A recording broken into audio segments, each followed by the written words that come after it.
Yirmeyahu, chapter 31. Here is what Adonai says. The people escaping the sword found favor in the desert. I have brought Israel to its rest. From a distance, Adonai appeared to me, saying, I love you with an everlasting love. This is why in my grace I draw you to me. Once again I will build you. You will be rebuilt, Virgin of Israel. Once again, equipped with your tambourines, you will go out and dance with the merrymakers. Once again, you will plant vineyards on the hills of Shomron, and those doing the planting will have the use of its fruit. For a day will come when the watchman on Mount Ephraim will call, Come, let's go up to Zion, to Adonai our God. For here is what Adonai says, Sing with joy for Yaakov, shout for the chief of the nations, proclaim your praise and say, Adonai, you have saved your people, this remnant of Israel. Look, I am bringing them from the land in the north, gathering them from the far ends of the earth. Among them are the blind and lame, women with children, women in labor, altogether a vast throng returning here. They will come weeping and praying as I bring them back. I will lead them by streams of water on smooth paths, so that they won't stumble. For I am a father to Israel, and Ephraim is my firstborn. Nations, hear the word of Adonai. Proclaim it in the coastlands far away. Say, He who scattered Israel is gathering him, guarding him like a shepherd his flock. For Adonai has ransomed Yaakov, redeemed him from hands too strong for him. They will come and sing on the heights of Zion, streaming to the goodness of Adonai, to the grain, the wine, the olive oil, and the young of the flock and the herd. They themselves will be like a well-watered garden, never to languish again. Then the virgin will dance for joy, young men and old men together, for I will turn their mourning into joy. Comfort and gladden them after their sorrow. I will give the Kohanim their fill of rich food, and my people will be satisfied with my bounty, says Adonai. This is what Adonai says. A voice is heard in Ramah, lamenting and bitter weeping.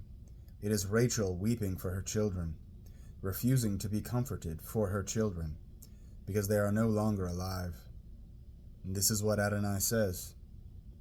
Stop your weeping and dry your eyes, for your work will be rewarded, says Adonai. They will return from the enemy's land, so there is hope for your future, says Adonai. Your children will return to their own territory. I hear Ephraim bemoaning himself. You disciplined me and took your discipline like a young ox, not used to a yoke. Let me return, and I will return, for you are Adonai, my God. Yes, I turned away, but later I repented. When I had been made to understand, I struck my thigh in shame and remorse, bearing the weight of the disgrace acquired when I was young. Isn't Ephraim my very dear son, a child who delights me so? I speak about him all the time. I can't help but recall him to mind. In sum, I deeply yearn for him. I will surely show him favor, says Adonai. Set up road signs, erect guideposts. Pay attention to the highway, the path on which you traveled. Come back, Virgin Israel. Come back to these cities of yours. How long will you hesitate, you unruly daughter? For Adonai has created something new on earth, a woman with the strengths of a man. Here's what Adonai Zebaot, the God of Israel, says.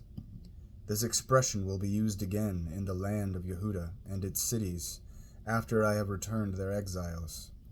May Adonai bless you, home of justice, holy mountain. In it will live together Yehuda and all its cities, the farmer and those who lead the flocks. For I have satisfied the weary, and filled the needs of all in distress. At this point I woke up and looked around, but I had enjoyed my sleep. Here the days are coming, says Adonai, when I will sow the house of Israel and the house of Yehudah with the seed of humans and the seed of animals. At that time, just as I used to watch over them with the intent to uproot, break down, overthrow, destroy, and do harm, so then I will watch over them to build and plant, says Adonai. When those days come, they will no longer say, the fathers have eaten sour grapes, and the children's teeth are set on edge. Rather, each will die for his own sin. Every one who eats sour grapes, his own teeth will be set on edge. Here the days are coming, says Adonai, when I will make a new covenant with the house of Israel and with the house of Yehudah.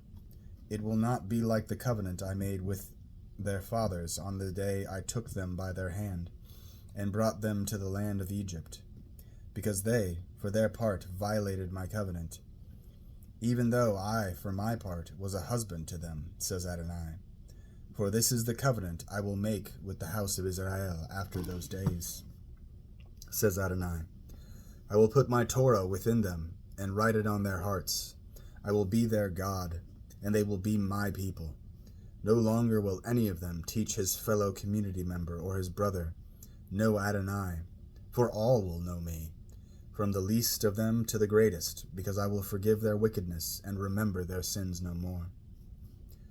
This is what Adonai says, who gives the sun as light for the day, who ordained the laws for the moon and stars, to provide light for the night, who stirs up the sea until its waves roar. Adonai Yirmeyahu is his name. If these laws leave my presence, says Adonai, then the offspring of Israel will stop being a nation in my presence forever. This is what Adonai says. If the sky above can be measured, and the foundations of the earth be fathomed, then I will reject all the offspring of Israel, for all that they have done, says Adonai. Look, the days are coming, says Adonai, when the city will be rebuilt for Adonai from the tower of Hananel to the corner gate. The measuring line will be stretched straight to Gerev Hill, then turn to Goah, the whole valley of corpses and ashes, including all the fields as far as Vadi Kidron, and on to the corner of the horse gate to the east will be separated out for Adonai, and it will never be uprooted or destroyed again.